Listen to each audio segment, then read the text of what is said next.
Papanoorin natin ang Her Story video ni Jarina Sandu from Isabela in partnership with Gel Life for Miss Universe Philippines 2025. Growing up, life was filled with hardships.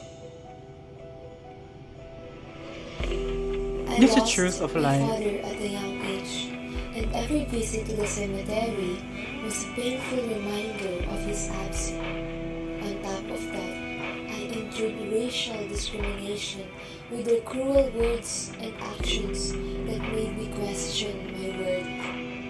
And poverty constantly hung over me, limiting opportunities and dreams.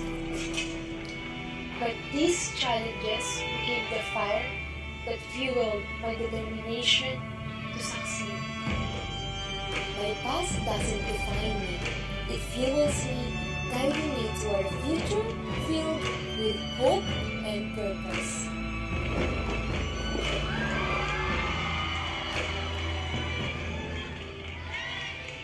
I love it. I always love her story even from the start. Parang nakaka-sad lang kasi na yung mga discrimination and bullying thingy. For me, kung ako yung pinagsasabihan or kinukutsa ng, about the physical appearance or attributes, I don't mind it at all. Especially on social media, most of the time, yung mga nare-receive naman natin mga comments na hindi magaganda ay mga nanggagaling sa mga trolls or yung mga accounts na naka-private or iba yung profile picture. So, what I can say about it is that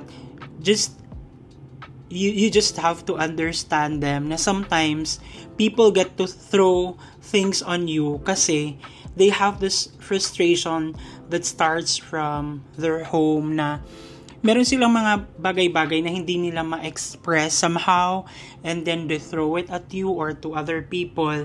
So that's why it happens. I really admire Jarina for continuing what she's doing and be the woman that she is right now. Despite all the challenges and circumstances, ay pinagpatuloy niya pa rin kung ano yung pangarap niya. She's really an inspiration to many talaga if people would just, notice her story. So I just wish her the best of luck on the preliminaries and the coronation night.